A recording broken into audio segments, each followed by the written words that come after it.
In a world of dungeons, dragons, and devious DMs, 4 adventurers set out to save the mysterious land of Blaelflow. I'm Frank Bunty, Dwarven Paladin and all-round badass. I like nothing more than righting wrongs and smiting evil. I'm Bonarail, a half-elf rogue that'll rob you blind and mess you up. I'm Lord Sugar, a human wizard noble. I'm rich, I'm better than everyone, and I set fire to everything. I'm Draco Justice, Dragonborn Monk. For when justice calls, who will answer? I will. I'm Draco Justice. And I'm Doddy, the resident DM. I'll be throwing everything at these guys, including the kitchen sink. Ooh, a mimic kitchen sink. Nerd OD&D from the Nod Network. Listen on Apple Podcasts, Spotify, YouTube, Facebook, and wherever else you get podcasts. I mean, that makes no sense. They've got the same bits that we've got.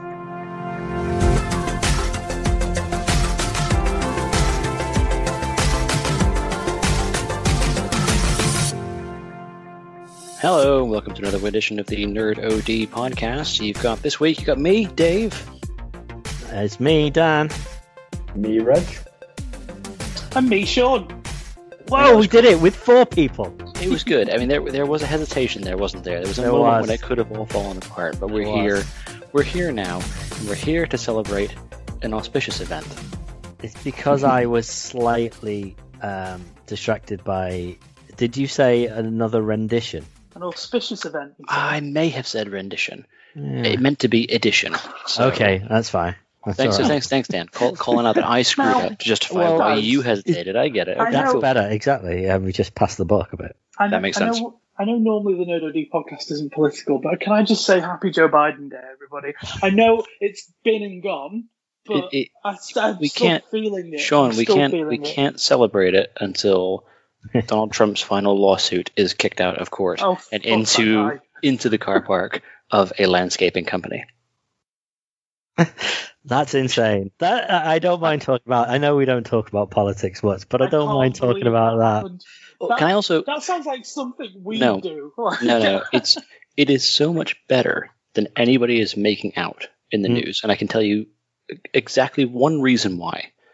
Everyone in the UK is referring to Four Seasons Landscape Services as a garden center. It's not a garden center. No, it's a landscaping business that was closed. It wasn't like they rocked up to a home base and were chilling out by the trees and shrubs. Like, this was a landscape business in an industrial estate next to a store that specializes in pornography, which no shame in that. It's just where it was. Yeah, it makes it for a bit more interesting. Fitting for the presidency. And they rocked up outside a closed business. And did it anyway. The stones of the men. I can't believe they went ahead with it. To rock up and be like, we're going to own this. It was totally on purpose. And it's like, are you fucking kidding me? How could that have ever been on purpose? Unless he was launching his next venture, which was a landscaping business of his own. I told the story before we started the podcast, but I have been making it my mission in life to go across all of Twitter and TikTok, and every time I see Rudy Giuliani on any video or any mention, I say, isn't that the guy from Borat? It is. And I'm sure you're not the only one doing it, though. I mean, there's not enough of us collectively. I think everyone should be doing it. Fair enough. Everyone should be harassing Giuliani now. But anyway, that's the politics. That's our politics edition. That's out of the way. Yes, absolutely. There's a true landmark event, which we have to discuss. I think there is. This is the whole thing. Just happened where I got my Shenmue 3 pre-order goodies. They finally came through. Did you? Is that what we're discussing? Why have you not told me? Because they arrived on Oliver's birthday, so they got shunted to one side, and it was only until I just started this podcast How dare he? Wow. The children, Reg. T-shirt, figure, art book. So I got my capsule toys. I got my art book, my capsule toy, and my replacement figure. Nice. Come through. I'm still waiting on the physical soundtrack, but that hasn't announced that it's coming out at any point yet.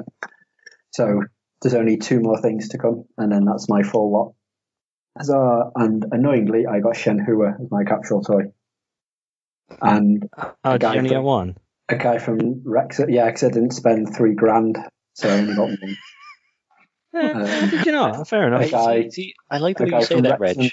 and two guys from like one from Liverpool, one from Chester, all got the Rio Uzuki driving the forklift truck, which is the one I wanted. And if you go on eBay now, they're going for like 500 quid. What I love is how when you said, I didn't spend 3,000 quid. I could tell by the way you said it that you must have been close. Like you really almost did it, because you said it in such a way where it's like someone would say, I would have been here, but I almost caught the bus. Like I was almost there. I was so close. The same way that you were about to drop $3,000 on it, you were like, I almost did it. Well, the answer to this all depends on how far away Ash is sitting. Not very. Fair enough. Then no, he was miles away. Miles away from it, Dave. You're right. I mean, that is the most important news of the day. You receiving those items. No, wait a second. No, it's wait. not. It's the fact that it's the 20th anniversary of Shenmue 1 getting released in the USA. Today. How there's so many auspicious moments to occur on this podcast. Mm-hmm. Absolutely. Yeah, I genuinely can't think of anything else that's happened. Is that the second time? Is that the second time the word auspicious has been used on this podcast in like 10 minutes? Oh, maybe. Ready for one more? It's also 9/11 today. What? Oh, because of the calendars. I see. That did not land. That was some serious bad taste humor there, Dan. It edged on. That was shock jock territory right there.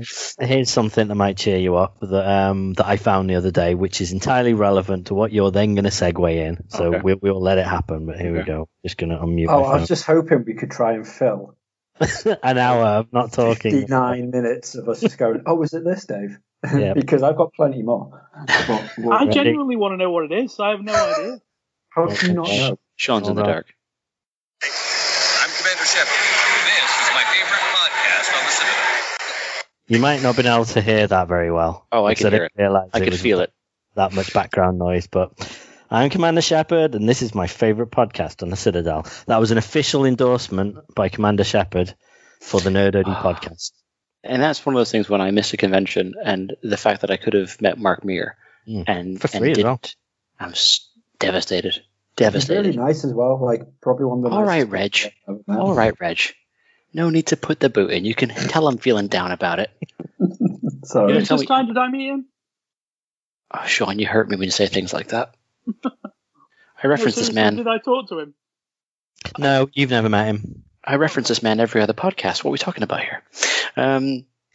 So not only did Reg get his incredible goodies, not only is it 20 years since the announcement of the release of Shenmue 1, not only do we have a ringing endorsement from Mark Meir, also known as Commander Shepard, from the Mass Effect Trilogy series.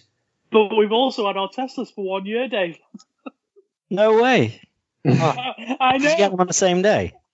Well. No, I got mine a week before Sean, and he's devastated by that. But it is the 1 year anniversary of this car. So much has changed in the last year. Oh, if I knew then what I knew now. Now, so not only has Reg got his goodies, not only is it 20 years since Shenmue, not only is it 9/11, but in the wrong way around, not only have we had our fancy cars for a year. Yeah. And did those kids? Sean put up a video on Facebook the other day of some kids knocking on his door, shouting in, "Are you rich?" No. Which I'm assuming is because you got a Tesla. Dan, a couple of things. First of all, I had no door. This was at the point when they were replacing the door. So I didn't open the door to this kid. He just rocked up, and I'm there working. I've got so much shit on. I'm trying to get 17 things done for a deadline that was like the day before yesterday. And this kid rocks up straight to the place where my door should have been and goes, "Excuse me, are you rich?" And I was like, "Mate, I'm trying to work." And no word of a lie, he stands there for another 10, 15 seconds just looking at all my stuff in the house. Like, am I being bullied? Am I being bullied in the same way that What's-His-Face from fucking Peep Show is being bullied? And when I made that point, people started calling me Clean Shirt, which I didn't appreciate. Can I also point out that I've never, regardless of the car in the driveway, I've never seen a person with no front door and gone, they must be rich. They've got no front door in their house. They got to be a rich getting person. A new front door. How am I posh for getting a door? So, not only has Reg got his goodies, not only is it 20 years since Shenmue, not only is it 9/11, not only have we had our cars for a year, not only is Sean getting bullied by his neighborhood kids. But Assassin's Creed Valhalla reviews have now started coming out. Yeah, I'm hearing it's talking actually, apparently there's a lot of bugs, but it's really good. It sounds like every Assassin's Creed game. Well, Some of the bugs Full of bugs, but it's, you'll play it. Apparently, on the Xbox, you have to re-download it to install new texture files. You've had to release a patch already because when you start one mission, it just goes like black screen of death, and then just keeps rebooting you back to the main menu. So you can't. That's Ubisoft for you. Just lucky it wasn't EA Games. They'd have charged you for that patch. Right. Speaking of EA Games. Speaking of EA Games, thanks, Reg. I believe that there's a new stock. Oh damn, son! I'm gonna come to your house, lockdown or not. No, because this has turned into a fun memory game where I've got to recall all the things that you have named, and And speaking of which, celebration time, because it's the 9th and I'm in Wales. I'm out of lockdown as you guys enter it, so that's my celebration. Reg is out of lockdown. Yeah, in you his can't house leave the country on a though. podcast. So people in Wales have got to stay in Wales. I don't want to go to England, to be honest. But all the best people live in England, Reg. Like who? But also some of the worst people. Like us? But I speak to you via this thing. Yeah, you speak to us. You don't see us. You need to lay your eyes on us. Right. I'm getting sweaty over here. Okay. I've got one more thing. You shut your goddamn mouth. Because I have waited a long time. Yeah, today is 10 minutes and 57 seconds. No, I'm not talking about today. Is World Vegan Day, by the I'm way. not talking about today. I'm talking about I have waited a lot of podcasts to get to this moment. Many, many podcasts have I waited to get to the moment where I could say that BioWare have officially announced a Mass Effect remaster trilogy to grace our screens in the spring of next year. I don't know what that means. And I've said it in a reserved way because I thought about warning Dan about the levels and then shouting the news down my microphone. But then I realized that if I woke my daughter up, I wouldn't live to see spring 2021. So I'll do it low key and say, we have waited. I have hoped and dreamed, as have many others, I'm sure. And I have joined this podcast on a number of occasions and derailed it in a Mass Effect direction. Because I'm thinking that I could sort of will a remastered trilogy into existence just by talking about it. Mass Erection. And we are finally here, where they have finally announced that they're bringing it out. And it's going to look shiny. They haven't said much about they're changing anything or adding anything. And you know what? I don't care. Give me the trilogy. Make it look shiny. I will give you my money. Bring it to me, BioWare. Bring me the weird, game. Isn't it? It feels it's odd that the thing that is so exciting here is that you've been waiting for so long. It's for a game that's already been released to then come out. Yeah, a game series that ended 8 years ago. You think, move on, right? Move on. Well, yeah, but then I think about when Shenmue 1 and 2. Yeah, exactly. When Shenmue 1 and 2 remaster came out, and we were excited about that. So I totally get it. I'm looking forward to play it. It's the fact that it was not on this generation, right? I think that's all it is. And that's, it's the biggest thing where you realize that I have not experienced a game. I mean, I've said this before, but I've not experienced a game that left me feeling the way that game ever felt. And I've played a lot of games in the last 8 years. So, including Mass Effect Andromeda, which I don't think was this car crash that people think it was. I think it looked nice. I think the story was a bit messy. It was a bit confusing. There's too much going on. And they left out key parts of the Mass Effect universe, like whole races, which is just ridiculous. Wasn't that the point, though? Wasn't it supposed to be in a different galaxy? It was, but in doing that, they took it away from a lot of the things that made the first Mass Effect trilogy good. Like a number of the key races. Like the whole point in this is that they're on these ARC ships that are traveling to the other galaxy. which is great. I can get behind that. New maps, new planets, all that kind of stuff. But in doing that, there was a whole sort of plot line about the fact that not all of the ships arrived. So you had huge chunks of the kind of the tapestry that they had built for this galaxy and in this story, and they weren't there anymore. You know, the Quarians that were like one of my favorite races in the Mass Effect trilogy, they just weren't in Andromeda because they were on the wrong ship. And you're like, right, guys, okay, that's not cool. Among other things, where it was just a game that also really suffered for me because unlike the original trilogy, which I played just male Shepard, much to my shame because everyone tells me it's better with female Shepard, but I played both male and female characters in Andromeda, and they're brother and sister, so it's quite easy for them to kind of slide it into the story. You can be either one because your dad is the big boss and you take over from your dad, so it's easy.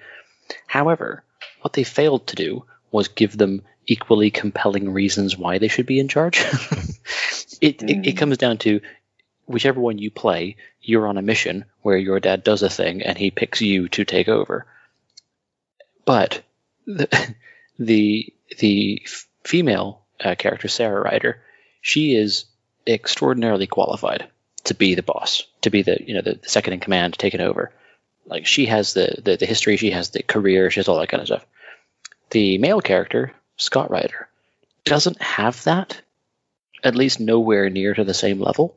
So in that game, it genuinely felt like if you played the male character, you got picked just because you were your dad's favorite. Whereas if you played the female character, he picked you because you were actually a qualified military leader. And it was that weird disconnect where I'm like, someone must have read this script and gone, hang on, that doesn't really work, because they have two unique separate characters.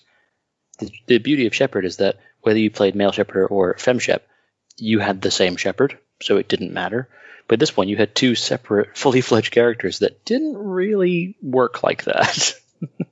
So that's why Andromeda, I think, fell, and that's why the news of a remaster of the original trilogy is such big news, because Andromeda didn't do as well as it should have. It didn't get updated, it didn't get DLC, it didn't get a sequel or any of this. Didn't get anything. So they realized that was gone. That's dead, right? I could have done with some DLC or something, I think, yeah. I mean, some of the best stuff in the original trilogy is in DLC. But they didn't. They just thought, no, okay, didn't work out. And then they've pumped some time into remaking the original, which I'm all for. But not just that. And I know this kind of flies in the face of what I've just said about Andromeda, but I'm also excited because they've also announced another Mass Effect game set in the same universe that isn't the trilogy, to be released at some point in the future. And they told us nothing about it, apart from they've given us a concept image, which looks quite cool. And that's it. So, but it's the Legacy team that are making it, so it is classic BioWare. Yes. Which and that is something to be proud of. Going to be a battle royale, a MOBA, or a collectible card game.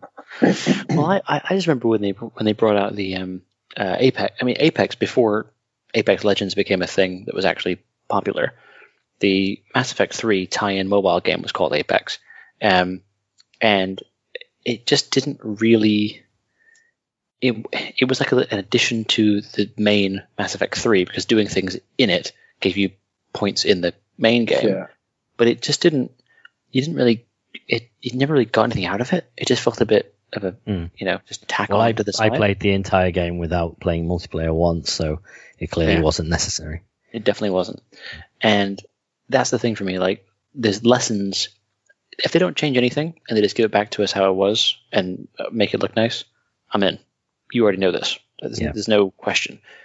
If they were to bring it back and make the tweaks that it could do with, and I'm not talking about story tweaks. I'm not talking about complaining about the ending of Mass Effect 3, because that's everyone else's business.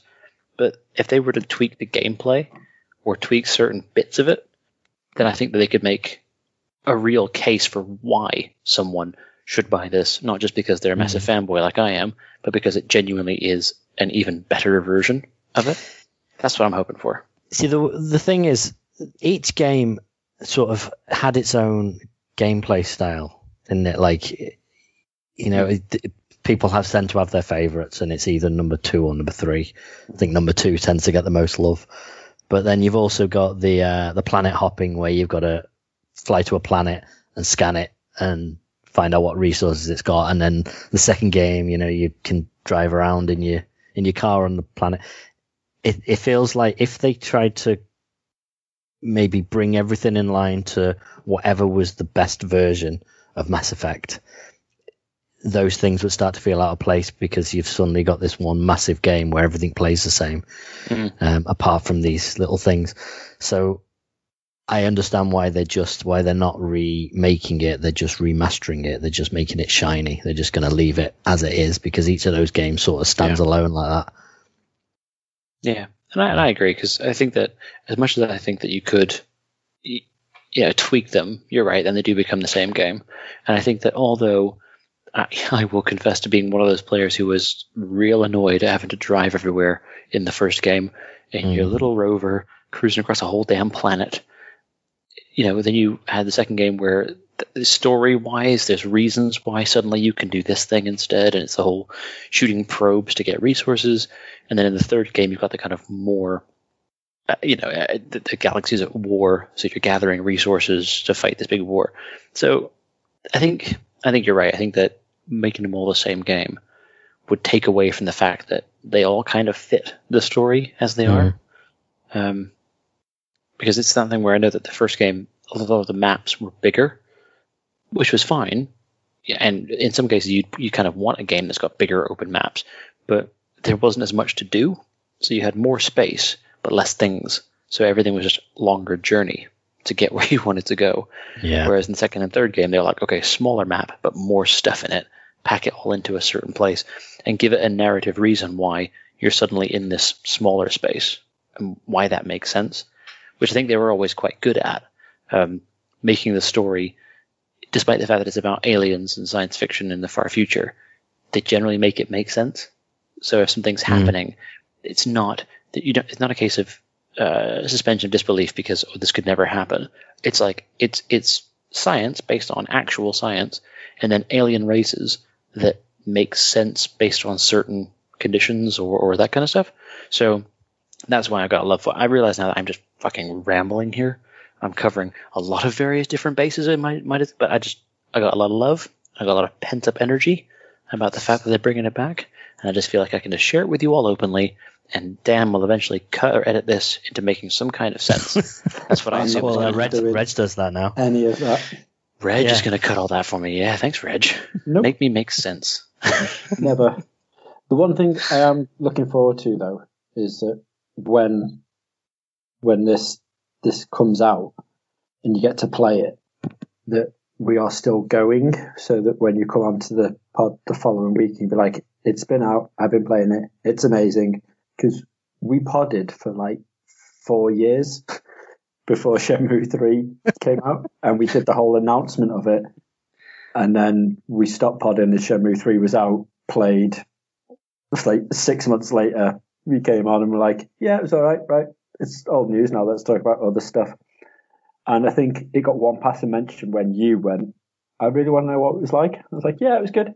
Right, crack on.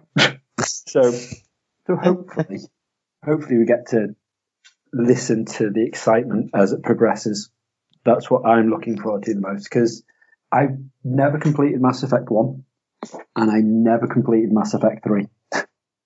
Oh. The reason being is Mass Effect 1 kept on having autosave issues with me, where it would always autosave when I was in my little rover thing, as missiles were heading towards me, and it would autosave just before impact. And I tried restarting my save file, restarting a new game about 5-6 times. I even, about 2 years after it, lent it off Dan again to be like, let's give it another shot. And it still fucked me over. So I point blank refused to play the first one through. Played the second one, really enjoyed it. And then I started playing the third one. And there was another game came out at the same time or something. And I was like, I'll get back to this. And then I never did. So I will now play through your favourite series of games. And I will be like, wow, Dave, you're right. Almost as good as Shenmue. Almost. But while I Don't do tease it, me, Reg. It's I not will over Shenmue, you know that. I will be playing with my really nice fancy Alliance Normandy SR1 that the Dark Horse Direct team was showing off on N7 Day. It's very limited edition. Very limited edition. Yeah, 1/500. Yeah, but have you seen it? It looks It does look awesome. Really does. So I'm going to be playing with that while I have my strategy guides in the bookends that they've also announced, and I might even put up some of the character print portfolios along my walls. When Andromeda came out, did you invest in was it Mako? I can't remember what it was called. It was the Mako, wasn't it? Yeah, and you got a remote control version of it. I didn't with one of invest the special editions. No, I didn't go for that one. I went for the one below that had the little die-cast Mako model that you could drive around. That was quite cool. Ah, okay, nice. I think even then, I knew that I wasn't going to be as committed to it because I didn't. Just the fact that it's a different cast and everything else, and I was like, well, it might be great, but I know it's not going to hit me like those games did. But this one, if they, talking about a legendary edition, that sounds great. If they bring out a crazy special edition for that, I'm having that. I'm sure. Yeah. And you know what? Talking about, Reg talking about having those errors with the console, which cause you to quit the game. I'm having challenges recently that I want to share with everyone. Okay. Because is this something you're going to need to get fixed before April next year? Yeah, that's right, Dan. So I have an Xbox One X, not a Series X, just the regular One X, because they just can't name things logically. I'm sorry, PlayStation 2, 3, 4, 5. I get it. That makes sense. Xbox 360, One X, Series X. Come on, Microsoft, give me a chance. So I have had my One X for just about 2 years, right? And it's been a very sturdy console. Done its job. I don't play a lot, anywhere near like I used to, so it doesn't get a lot of action. Here I am. That's what she said. So here I am, on the cusp of the release of Cyberpunk 2077, which is a game that I'm excited to play. Yeah, absolutely. Eventually. And on the cusp now of the Mass Effect Legendary Edition. And my Xbox, and there's going to be some sad irony here, when I've spoken previously about physical media and how I'm not a fan of it. My Xbox has a problem. And I think, from my experience with hardware repair, I think it's a problem with its hard drive, which is where all my games live. And every once in a while, my Xbox just goes, I'm going to freeze, make a noise, and then I'm just going to quit. I'm just going to kill everything you're playing. And this happens now. I was playing a game just before it came on the podcast. Actually, I thought, I got half an hour. I'll just sneak a little game in here because B went to sleep reasonably well. I thought, great, I'll get a little game. Played a bit of GTA Online because I thought, I've missed that, so I went back to play that for a bit. And GTA Online features a number of really annoying missions where you have to go somewhere and get a thing and take that thing back to somewhere else whilst everyone else on the map tries to murder you. Not my favorite. I like to be a solo player. Last time I did this, I went and got the thing. I got all the way back to almost near where I had to go, and I got killed. So it was a huge waste of about 20 minutes round trip. Tonight I'm playing that same thing again. I go and get the thing in a rather slow vehicle. That was my mistake. I get the thing. I'm driving it back. I am around the corner from where I need to take this thing to, where it will then autosave, and I will be happy. And it crashes.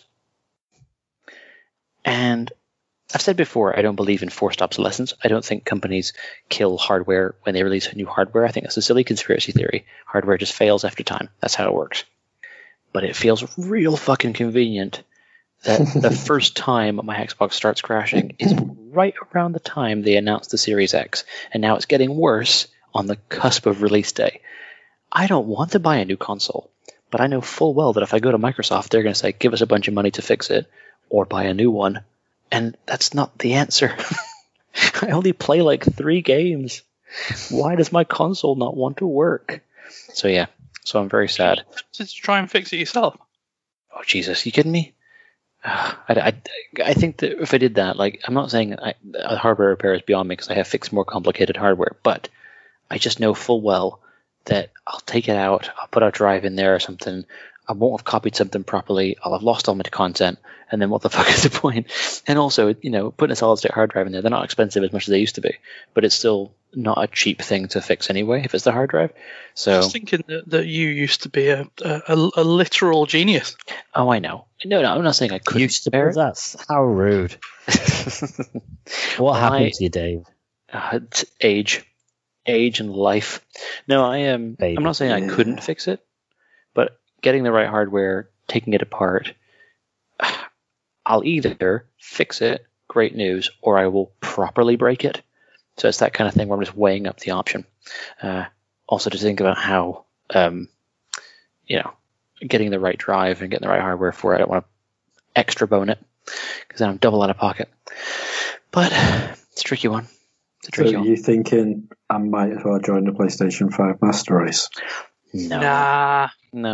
Because as much as I think that they're both fantastic consoles, like you can't argue that, they're both amazing. Like I quite like the Xbox sort of system and interface and stuff. Also, I'm going to need at least one friend on Xbox. That is also true. We can't leave Sean on his own forever. I've also just checked the link that I hadn't seen in all the excitement about Mass Effect, and the art book is limited to 300 copies. Mm-hmm. It is obviously out of stock. Yep. Oh, never mind. But yeah, so my console's on its way out, which is really annoying because I had the console before, the 1S I had. I must have had that for a good few years, and it was fine, and I traded it in with no issues. And this one, gone weird, which I'm sad about. But well, Dave, I think we should be picking up our consoles at the same time. We should order them at the same time and be console buddies. No, I was saying to Dan before we joined the podcast, like Lou said, "Oh, should you get one for Christmas for yourself?" And I was like, "Wait a second, this is a trap. Like, there's no way she's encouraging me to buy a new console. That is no way." She wants something. Mm-hmm. Maybe. But also, there's that whole, the whole interest-free monthly payment thing where it's a decent deal for a brand new console. But do I really need it? Probably not. Yada yada yada. Never mind. That's what I'm doing. Well, See, yeah, I do keep saying this to myself because my PlayStation 4 is plugged in somewhere. I don't even know where it is anymore. That just goes to prove like how little I use it because I'm just playing on the laptop a lot. But yeah, do you remember that podcast where Reg complained that I still had his PlayStation and he really wanted to play Squadrons? I did. It's like eventually he gave it back to me, and then I gave it back, and then he gave it away. I did play Squadrons. I wanted to try it, and I tried it. And then once it was tried, it went away. Okay. And it was simple as that.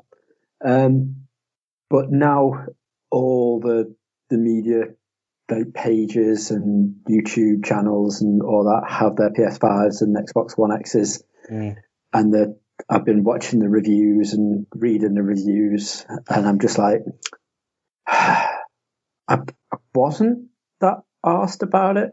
And especially because the launch lineups, as a typical launch lineup window always is shocking. It's available on this platform, like on this generation. Like all the games I want to play are available on this generation. But they are shinier on the new one. And I do really, really, really, really want a new one now. So I'm debating, and I know they don't sell for much at all anymore, but I'm thinking I'm probably going to sell my PS4 with everything. Literally everything I have to the PS4, like the VR headset and everything, and buy a PS5 with it. Like, I know you can get the adapter so you can have the VR headset on the PlayStation 5 until they're like, yeah, at some point we'll do a version 2. But I really want a PS5. And I think I'm going to cave. I don't know how long it'll be. Or what I might do is, since my phone is due at some point, I might do one of those deals, where you get a really shit phone, but you get a new console. Fair enough. Yeah. I might do that and just keep my handset that I've got now and just keep using this cracked one. And then at some point when I get a good bonus, just repair the screen and get that sorted. And that way I've got a PS5 and, I just really want a PS5. Can't justify it like you, Dave. I genuinely can't, because like I said, I can't remember the last time it was plugged in and used. But at the same time, I'm like an addict. I'm literally like a junkie because I need my fix of a new console. When it comes out, I'm always like, ooh, I need it. And I do. I really, really want it. So I'm going to be a really good boy with it being a run up to Christmas. No, she's not buying. I'm just going to be. I'm just going to sell all my worldly possessions, and then I might grab one. I think we'll see. It might happen, when it comes out on the 19th, and then we do a podcast on the 20th, and I'm like, yeah, so guys, guess what happened? I've just done a thing, or it could be, this time in next year when I'm like, I finally got one, guys. So we'll see. But either way, I'm dead excited, and it will be a PlayStation. All the news I'm seeing about PlayStation 5 is people reviewing it and things like that, saying it doesn't do this yet, it doesn't do that yet. Like it won't support installing games onto an external hard drive yet, like for launch. The PS5 it won't because it uses the SSD to launch it all, so it needs to be on the internal software. The same as the Xbox One X. Xbox Series X. Yeah, but people wanted to be able to sort of install the games onto another hard disk and swap them around as and when. The only way you can do that is if you put another internal hard drive. It's because that's people wanting to use an external hard drive. Right. So if you put another bigger internal hard drive in instead of buying an external one, then there's no issue in doing that. That's fine. Just if you want to use an external hard drive, the same as what it was with the Xbox Series X or whichever one it was, either the Xbox One X or the 360. You couldn't use an external hard drive until a year later, and they finally put in a patch to unlock the ability to use an external hard drive. It's ridiculous and stupid, but that's what they did. And I think it's probably going to be a similar thing, not the length and time for that, but they'll do a thing where they'll be like, right, okay, tell you what, guys, now everything's coming out, boom, you'll be able to do it. So there's a lot of stuff that they can't trial at the minute because there's, like people are saying, there's, your TVs can't handle it at the minute. So a lot of because it's so future proof, this next gen of consoles, that it's going to take a very long time for A, developers to understand how to utilize everything properly, and B, for our current tech to catch up to what it's going to be able to do. So it's interesting, and I get what you're saying. Like, it is irritating because the PlayStation 5, like, normal hard drive is crap. I mean, the one on the Xboxes, when I was watching a review, both of them are. You get 2/3 of the actual. I mean, it's always the case.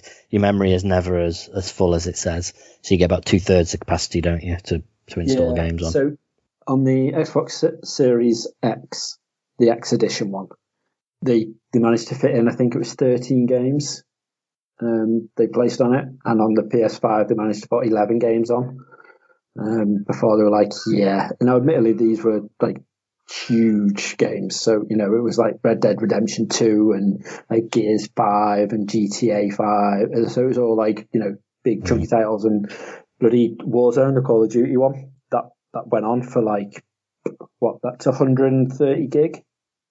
So straight away that's like it's an eighth of how much space you've got, or a sixth of how much space you've got on the new gen. It's just utterly ridiculous when they're like, come on, this is amazing, we can do all these amazing things. However, it's not going to, you're not going to be able to play that many games. You're not going to be able to install that many games. Now, granted, you won't be playing 8 or 9 or like 11 games all at once. So, it is first world problems in that sort of aspect. But when the Xbox Series X is like, hey, I'll tell you what, for I think it's up to 7 or 8 games, you can literally just carry on from where you left off last time round without any sort of splash screen, load screen, title screen, anything like that. It just goes, okay, you were playing State of Decay 2, brilliant, you're now in on that. And then, Sean jumps on Forza Horizon 4, and I'm like, oh, I want to play that with him. I'll tell you what then, I'll just jump on that, and you can carry on straight away and go through it. Brilliant. So, if you people like me who start a game and then you haven't got much time, you want to play the next new game, and then for the next time you want to play it, and that keeps going, and eventually, like, you know what, I will go back to that. Where the fuck was I? You can just be like, boom, there it is. I'm like, that feature's ace. But if the game's going to keep getting bigger and bigger and bigger, you're not going to be able to utilize that to the way they want you to. Seems a bit crazy. Yeah, and I imagine it's also frustrating if you've got, capacity for whatever, let's say 10 games, and then you want to install another one, so you delete it. And let's say you've got a Series S, so you don't own the disc. Next time you want to play that game, even if it's a year late, you've got to then re-download that 80 gigabyte file to be able to play that game again. So, the ability to be able to go, right, I'm done. I want to move that game onto my external hard disk and have it there, waiting until I next want to play it. That's, I guess, in a year's time, that probably will come. But obviously that's not at launch, is it? No. So I fell down a rabbit hole while you guys were discussing all this, looking at the Gear store on the BioWare website, because I've not looked at it for a long time, because there's not been anything I've been interested in for a long time. I think it's been off for a while. I noticed it only relaunched about 2-3 months ago. I suppose it makes sense. And they have added a bunch of new Mass Effect stuff in celebrating Legendary Edition. And I want most of it. But unfortunately, that would involve spending a whole bunch of money to get a lot of things that have been added. But also, I kind of feel like I'm going to have to at some point.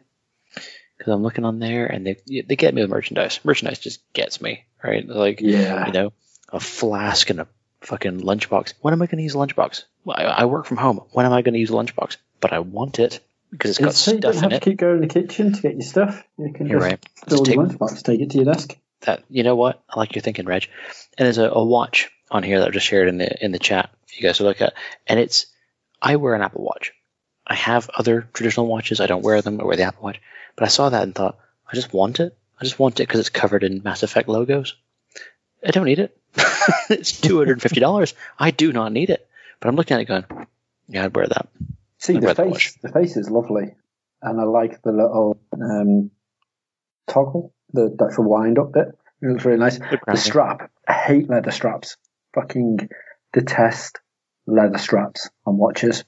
Oh, it's not for you then. No, I was going to say the route, but if you can interchange it, because like the same, I had the Galaxy Watch, and I really loved having the Galaxy Watch, but I hated the leather strap, so I was constantly trying to find a decent weighted. Well, Dan knows what I'm like with my metal watches, because the trip to Florida we did, I spent like the good portion of it going to several different watch shops and trying them on to make sure they felt weighty enough and nicey enough and chunky enough. Yeah, the leather straps just don't do it for me. Sorry, but I genuinely do like that watch face. I think we've got the clip for the beginning, Reg. Leather straps just don't do it for me. Just as a out of context standalone, that was perfect. All right. And this is another thing on there, which is a piece of art, which I see it and I'm like, oh my god, I want that. I'm like, oh, it's out of stock. Of course it's out of stock. How dare you? But yeah. You know what else is out of stock? The limited edition, available on the America website only, bottle of tequila from Tesla. Oh, okay. I heard about this. Yeah. I imagine it'll be nasty. And I mean, it's tequila. I don't think British people know how to drink tequila without getting shit-faced. There isn't a way to drink tequila without getting shit-faced. Everyone you see in films who can like sip on it like it's a fine wine and can enjoy it, that's Danny Trejo. Danny Trejo is the only man, I think, who can drink tequila like it's water and be totally fine. Everyone else, you drink tequila, you get shit-faced. But I just think it'll be gross. And I think it's just... Yeah, I don't know. I mean, it came in this like posh display bottle, which was like an electric bolt. It looks Tesla cool. on the front of it. Guess how much it was, Dave? Don't say. I think you know. $499. $499. Mm-hmm. Jesus. I'm going to guess $6,969. Then I should have bought it. So annoyed. It was $250. Okay. It absolutely reminded me of Tres Commerce from Yes, absolutely. But you're saying that, Dan, you $69.69 is 100% the price that Elon Musk would have wanted to set for it. Yeah. Because that's either that or come on, guys. Just do it. It's my company. Because he's nice. The amount of times I think he has genuinely said that in board meetings. Yeah. I mean, it makes me laugh because of how he was portrayed in South Park, but also when you guys earlier were talking about Red Dead 2. My only experience of Red Dead 2 is of South Park when they're all playing the game and the police officer's playing it and he starts neglecting his wife and he goes to work and comes back and she's been playing his game and he kicks off and he's like, I'm going to start a new game. I'm going to go all the way to the start. But that's the only experience I have with that game. And I feel like it's all passed me by. I've only played GTA, the new one, probably about 4 times. So maybe this new Xbox is going to rejuvenate my gaming life. Potentially. We'll see. Still waiting on the day for you to tell us that you've pre-ordered it, Sean. Well, I've been trying, but it's you have to wait for pre-order stock, which is insane to me. Sorry, I'm going to be really rude here because I completely didn't hear any of what you were just talking about. Ash went to walk past me and seen I was on the BioWare page, gear page. Cheers, Dave. And was like, "What's this?" And I was like, "Right, before you say it, it's not me. Dave sent me the link to the page because he wanted to show me this watch." And I was like, and she was like, "Well, that's ugly," and points like the gun necklace thing. I was like, "Oh no, he wants this," and showed me the watch. And I was like, "It's a really nice watch face, but leather strap. You know I am with leather straps." She was like, "Why does he want it?" I was like, "Well, because it says N7 across the top, so that's what he wants it." She was like, "Ah, right. But you can't justify it because he's got these." And she was like, "It's nearly Christmas, time to just clean up the watches and sell them on. You can then buy that watch and not feel guilty." So there you go, Dave. You have my wife's permission to sell on your old watches and buy yourself. Can your wife talk to my wife about how we make that happen? Is that Well, what I'm going to do now is, she doesn't know, but I'm going to go onto like the Sega page and just have the Shenmue goods up there. That's the one. Like, what can we do? Oh, she's can't. Yeah, but you know that this Mass Effect watch is $250. You know, on the Sega page, if there was a Shenmue watch, it would be like $299. Their stuff is so cheap. Have you seen how much they were selling the Ryozuki's Timex replica watch for? Oh, that original one, absolutely. But yeah, that's what I mean. It's not on the Sega the Sega official licensed goods website. The stuff is just so cheaply made. It's really bad stuff. I like that hat you bought me for Christmas before you say it's really cheap shit. It's not that it doesn't cost much. It costs your usual overpriced. I mean, I got it in a sale. I just mean most of the stuff I don't know. I don't like the quality of their stuff. Like they're selling. I just don't understand some of the merch they sell. They sell a Jet Set Radio candle. Yeah. What is that? Yeah, it doesn't even smell like spray paint, apparently. So I have no idea what the hell it is. And coins. Oh, here's coins with a video game character on. Look, here's the Altered Beast character on a coin. Wow, great. Yeah, just what we always wanted. Well, saying that, though, there is a sale on the Shenmue T-shirts at the minute. Oh, right, okay. So they're only $9.99. However, they don't have large in. Typical. That's all, and they don't have medium. Oh no, they've got medium for you now, Dan. They just don't have large in for me. And the hoodie's completely vanished off the page. It's not even available to pre-order anymore. So I presume that my one is not going to be arriving at any point soon. Probably not. Well, I would suggest, rather than sell all your watches to buy the Mass Effect watch, just get a Mass Effect watch face for your Apple Watch, and then buy a Series X. Yeah, that makes Get a lot of use out of it. That makes some solid sense. In fact, that reminds me of what I haven't done, and what I have always done traditionally, is gotten myself a fancy image of something Mass Effect related to be my phone lock screen. Haven't done that yet. But again, if I replace the photo of my wife and daughter with a photo from the Mass Effect trilogy, is that okay? I mean, this is the issue I've got now, because I've done the exact same thing as you, where I've got a photo of Ash and Oliver on my lock screen and my normal screen, and on my laptop background. Where I got my new laptop, I was like, I just don't want that, so I just grabbed the first picture. So I grabbed it, and she's like, oh, that's lovely, and I'm like, shit. Now if I replace that with a Shenmue one, she's going to murder me. But at the same time, it is my laptop. No. Just Photoshop them into a Shenmue picture. Who's good with Photoshop? However, Dan, have you seen the Dreamcast hoodie that's on the Sega page? I have not. It's beautiful, and it's got a tenner off it as well. Okay. It's only $29.99. It looks glorious. I like that. I have just seen Sonic the Hedgehog Puma collaboration trainers that look amazing.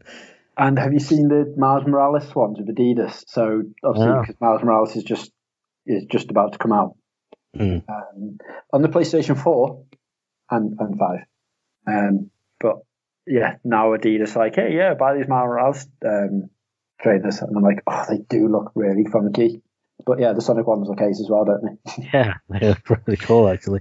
Speaking of sneaker tie-ins, there's a range of them for The Mandalorian. Thank you, Blake, for the Mass Effect I've just bought. Not yet. Not one day, Reg, one day. And Mandalorian, are you guys watching it or not? No, I still don't have Disney Plus, so I'm I watched still the first behind season and didn't like it. What? I don't understand you.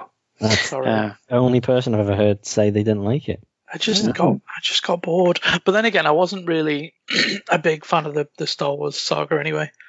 No, you've never been a big Star Wars person, have you? I am. I've watched season 1.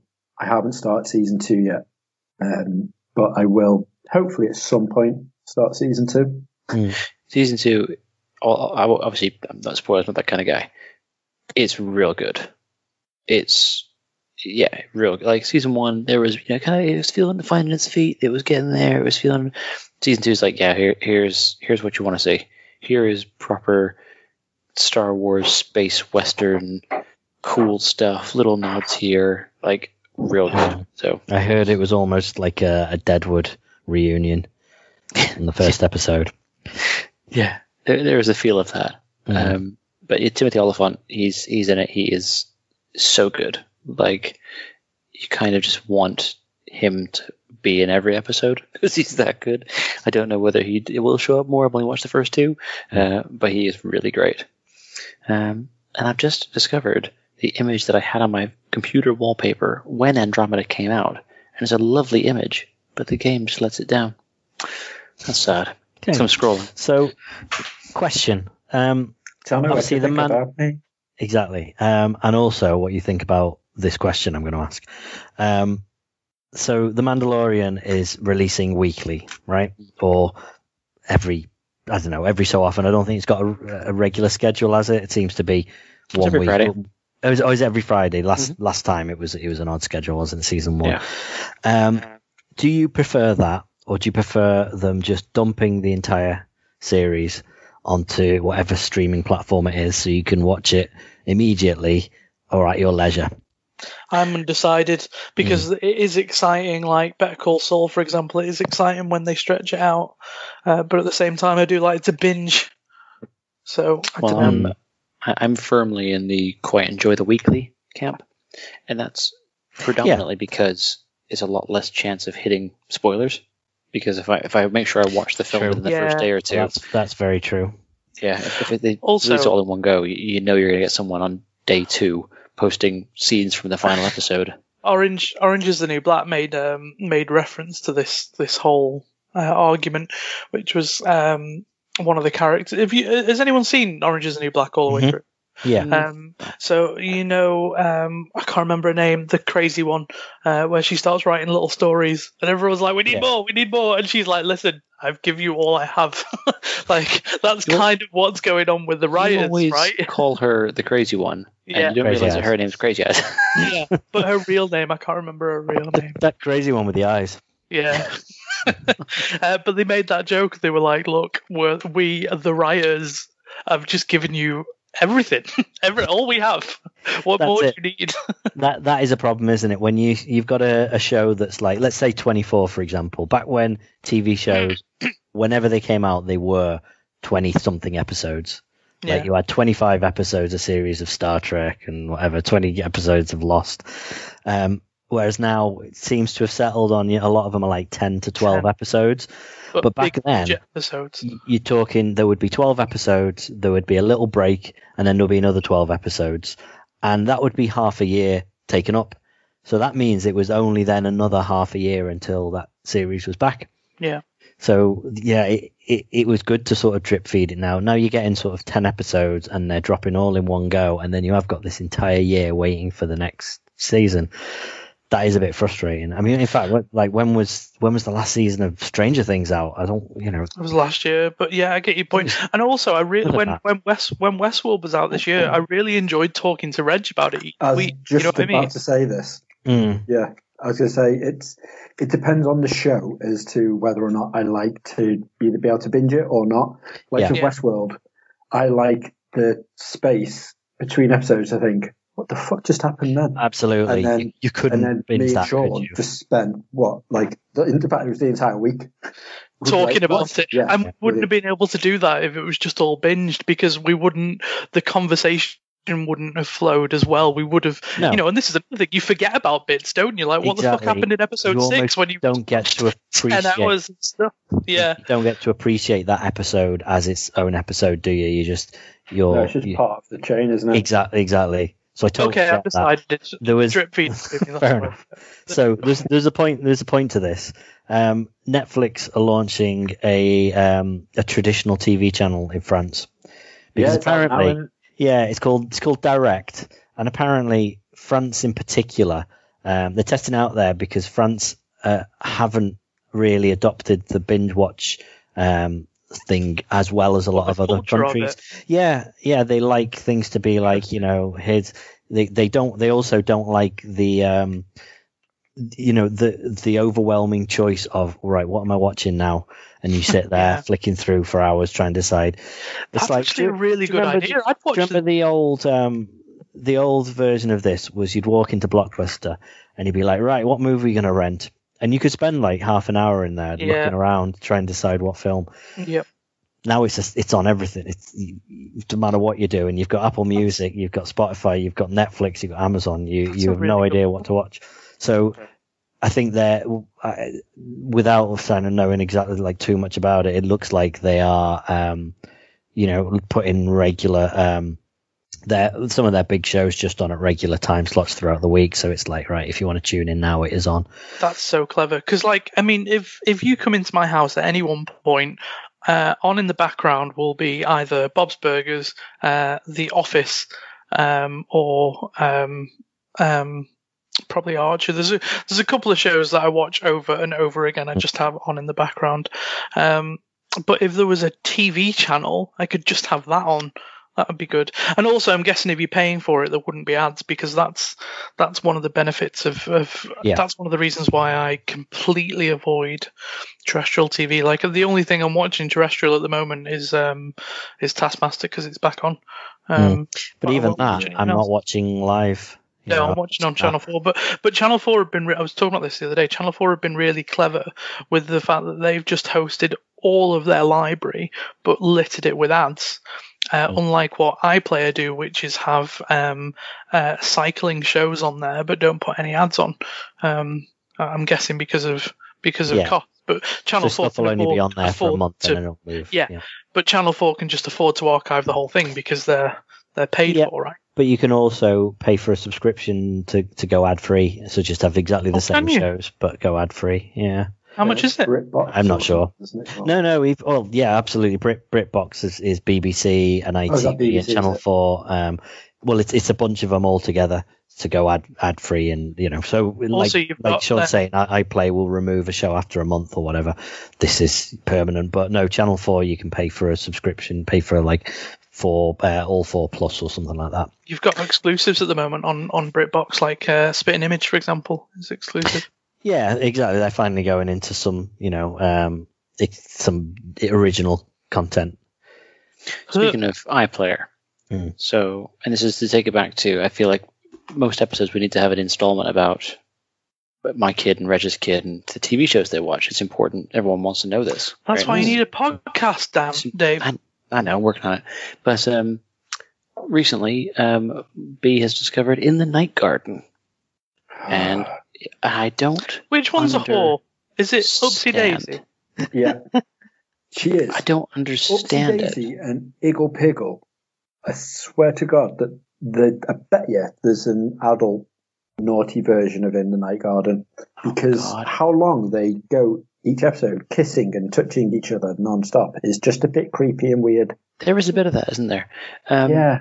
But no, I don't understand it, because unlike other shows that are for kids, things like Peppa Pig and Hey Dougie and others, there's a degree of an educational element to it. They're a fun show for kids to watch, but also they learn something, whether it's counting or whatever. This show doesn't have any of that. It's just nonsense words and little lullaby stuff. No counting. I don't. It's a TV show. It's that, but it's also the fact that I'm sure they were on something when they made it, because none of it makes sense. Literally, none of it makes sense. I'll tell you the craziest thing about it. The absolute craziest thing is that the narrator and the voice throughout the whole show is Derek Jacobi. Who's he? The Shakespearean, classically trained actor who, when you see his face, you'll know him because he's been in so much stuff. And he's the voice of the narrator. He's the one singing the songs. He's the one talking about Iggle Piggle and bullshit. And you're like, how much do they pay you? Because you're a big time actor. You're a knight, for Christ's sake. You're Sir Derek Jacobi. But then again, David Jason in his day, he was in every TV show going, and he was popular. Maybe, but this guy, he was Danger Mouse. Yeah, but Danger Mouse was awesome. If you thankfully haven't ever had the privilege of watching In the Night Garden, please keep it that way. Yeah. It is. Thankfully now Oliver has moved on to other things, but that used to be, he used to watch In the Night Garden and then go for his bath and then bed. And that was like the time frame, like, oh, look, it's finished now, just before the bedtime story hits, because you don't ever pay attention to them. We'll get you in the bath and we'll take you to bed. But he moved on to, like, if you haven't got B to watch it yet, get to watch The Adventures of Paddington Bear on Nick Jr. or one, yeah, I think it's Nick Jr. Love Paddington Bear. Got Sky, because that cartoon wasn't Paddington Bear essentially a traveller? In a way, he travelled to Europe, then he travelled to London because he wanted to see what London was like. Darkest Peru. But he didn't have a house, did he? No, he lived with the family. He moved from Peru to the Brown family. So was he a gypsy? London. No, he was a backpacker. He's a Peruvian bear. He was just on a gap year. On a little trip to London. Watch the films. The 2 films that came out, because they're actually very good. Really good films. Because he doesn't pay a single bit of attention to that, but he absolutely adores the Paddington Bear CGI animated thing that's on Nick Jr. And each one teaches something new. And it's amazing. And Gary Barlow does the theme tune, so tell Lou she'll like that bit as well. Just got to have a little patience. Yes, true. But thankfully, he moved on to that, and then he's been watching that. Recently, it's been nothing but Toy Story. Oh, solid choice. It was, It really was. But my God, no. No, I've now hit that level where I'm like, Jesus Christ. You know how you must be with Frozen because you've watched Frozen that many times? I've now got to that level. Like, it was his birthday on Thursday. So for his birthday, he got Buzz Lightyear, the talking, nice, awesome looking figure one. He got Woody off Ash's mum and dad. And then the Woody annoyed me, so I went into the Disney store because they've done a Toy Story 4 exclusive Woody. And I didn't realise at the time, but they fucked off the old Woody now. So when you pull the string back, he doesn't do like, reach for the stars, there's a snake in my boot. He doesn't say any of that stuff now. It's just like, where's Forky? Get Forky. Oh, what about this Forky? It's just all lines from Toy Story 4. Can I also point out that you didn't quote Woody's famous line of "Reach for the sky"? You instead gave him "Reach for the Stars" by S Club 7. It's because we bought also a little inspirational poster on his for his playroom that we spent the week decorating up there now. So it's "Reach for the Stars." So now whenever I think of Reach, it starts just in. But yeah, so I went into the Disney store and was like, do you have the original Woody? Because we bought this off your website and it didn't say it doesn't do the original phrases. And last time I played with a Woody, it did the phrases. And she's like, last time I played with a Woody. I was like, yeah. So she was like, unfortunately, it's only the Toy Story 4 exclusives now. And I was like, right, perfect.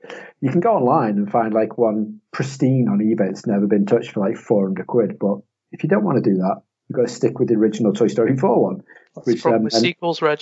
I came home and said to Ash, I was like, well, no, I did find a Toy Story balloon, I think it was, at the time. Couldn't find a card, but I did buy him some cutlery. And she looked at me and I just showed a Forky and I was like, look, it happened, I caved. So I bought a Forky as well, so he's got like all three of them. So now he plays with them and then points to the telly to be like, look, I've got Buzz, but he's not on the screen. Put him on the fucking screen. I'm like, okay. I'm sorry. And then he beats me with Buzz because it's hard. I do like how you make out that your kid is an absolute little terrorist. It's like he wields a toy and he's like, put it on or you get the beaten again. You need to come around to my house, mate. I'm not allowed CCTV footage in case you use it against him in a court of law. So you just come round and see. You're in Wales, Rich. All the time. It hides the bruises. You're in Wales. By the time our lockdown is lifted, you'll be back in lockdown again. We'll never see you again. That's true. Oh, or I'll be dead. Either one. Jesus. That escalated. Real deep, real fast. That's what she said. Going full circle back to politics, I just saw a post of someone tweeting Trump saying, "Thank God that's O'Faffy." Oh, Kofief. The gift that keeps on giving. I know we're getting towards that point, but I've just been doing an interesting thing. So on Thursday, I have to do a presentation and work about something of my choice. It could be anything. It's going to be about me. So I was debating about doing one about Sean, but it can only be 10 minutes, and I couldn't fit everything I want to say about you, Sean, in 10 minutes. I'm sorry. So I was like, I've got to do something else instead. And I haven't gone Shenmue. Everyone thought I was going to, but I've not. I decided I'm going to do weird or crazy game controllers or peripherals. Ooh. Because there's some really mad ones out there. Well, I seen one on TikTok the other day of this guy that had a controller. It was a mouse, but you don't move it with like your hand on the table. You move your fingers on it, so it's like a palm pad, and you can configure it so if you move your index finger up, it does something, or down, it does something else, and you've got a thumbstick on the thumb. It's for precision gaming, apparently. It's crazy. It looks like something from like a futuristic hospital. I was going to say that does sound a bit mad. That'd take ages to get used to, wouldn't it? Yep. Seems really mental. But there's a few on there that I was going through trying to find like the best ones, because I had in my head which ones I want to put in. And then I was like, what the fuck is this? Did you know that the Game Boy had a pocket sonar? What? peripheral Why? came out, right? That you attach it on, and it was a sonar device that found fish up to 20 meters underwater. Or That's it came insane. with a little fishing mini game, only released in Japan. Not Obviously. worldwide. But that's a thing. I was like, what the hell is that? Just mental. You can get obviously the Sega activator, which was like the hands-free Sega, like just horrendous peripheral for the Mega Drive. I don't know if you remember it at all. Like the advert was just so 90s. It was amazing, but that was the only good thing about it. One that isn't really a gaming peripheral, but it shows up on every list and is just weird, is the Thanco Electric armpit clip-on cooler fan. What? So it goes on your sleeves if you're wearing a t-shirt, and you get two of them and a little on and off switch, and you just turn it on and off, and it puts obviously cool air into your armpit so you don't sweat when you game or when you do exercise or whatever it is that you use it for. What did these people think the future was going to look like? Oh, this was just because apparently streamers were playing like survival horrors a lot over in Japan, so they had fans on them to cool them down because the heart was going that much that there was sweat on the screen and it would make it look ugly. So what they done was they created this, they found this clip-on fan and like, this is what we use, and it became really successful for that. People were like, ooh, that's insane. Use that. It's just weird, isn't it? It's hard to buy deodorant in Japan, so I understand. Like, no, that's serious. They don't believe in it. They don't tend to sweat. I mean, that makes no sense. No. They've got the same bits that we've got. I'm just telling you can't really buy deodorant. There's quite famously, there is a place in one shopping mall that has deodorant for sale, and it's some foreign guy selling deodorant. What worries me is that as a country, they do sweat. They just haven't figured out what that smell is yet. Maybe. Does it smell then in like the tubes? No. Apparently, Japanese people do not sweat as much. Is that not because they have 17 baths a day? Maybe. Who knows? Weird, isn't it? Anyway. So speaking of weird, obviously moving back to this, so we've got just a couple more I'll run through. Obviously I had to do the Onimusha sword. Because obviously you can wave that around and it's a fucking plastic katana, which is just mental. Got the Dreamcast fishing rod, obviously, because you can play Soul Calibur with it, and that's the most important thing. Can you actually? Yeah, it's amazing. Some guy was doing Fantasy Star Online using the fishing rod. Just absolute mental, but an awesome watch. I put in Steel Battalion, because who doesn't love having a fucking 30, I think it did a workout of 36 buttons ridiculous was on it. I think it worked out. So 32 buttons, 5 switches, 1 throttle, 2 joysticks, and 3 foot pedals. Is on the same, including a windscreen washer button and an ejector button. And the ejector button's in a little plastic case, which is awesome. Do you remember when I had that down? I loved that so much. Steel Battalion was fucking awesome. And you could only ever use it in 2 games. Steel Battalion 1, Steel Battalion 2. And if you didn't have Xbox Live, you couldn't play Steel Battalion 2. Line of Contact, because it was just an online multiplayer game. So, I spent £210, I think it was, on Steel Battalion for the one game. And it was glorious. And that was the first game I ever played that had a permadeath feature on it, where it just wiped your save file if you died. So there was no, you restart this mission again. It was like restart the whole fucking game again. I was like, wow. It was so difficult, but so amazing. I loved it so much. And I didn't realise it had a name. It was called the Mega Jockey 9000. Well, the controller was called that. Yep. That was what the Which ironically is Dave's nickname. It's full circle, isn't it? So weird. But there's a couple on there, but the last one I want to talk about is, there's one that's based in the Steel Battalion, but called the Rail Driver controller. You can probably guess what you do with that. Also Dave's nickname. Well, hopefully this next one won't be, because it's the Res Trans Vibrator. It is. You're right. The Reg trans vibrator. The Res trans. Oh, the Res. So obviously, you guess what game this is used for? Tetris. No, Res. Yeah. So they apparently figured that using the Rumble or the DualShock controller on the PlayStation didn't really give it the oomph that it needed on the PS2 for the original Res when that came out. So they're like, how can we make sure that we give the people the feeling of being in like a fucking trancey disco town? So they released a what they call a trance vibrator, which was a little square discrete block, like a little sleeve that you can put in your pocket or wherever you deem fit. And when you play, if you watch any YouTube videos of it, you'll understand that it became quite a top-selling peripheral for lady gamers, is what I will say. And apparently, it just became a porn accessory. It was a sex accessory that people used as toys in the end. And apparently the guy, I can't remember, Miyazaki or something, he was utterly ashamed and embarrassed and tried to get it pulled from shelves because people weren't using it for its original purpose, which was to heighten the senses for Res. They were just using it to orgasm with. What a prude. What a prude. So, and then I was going to talk about semen.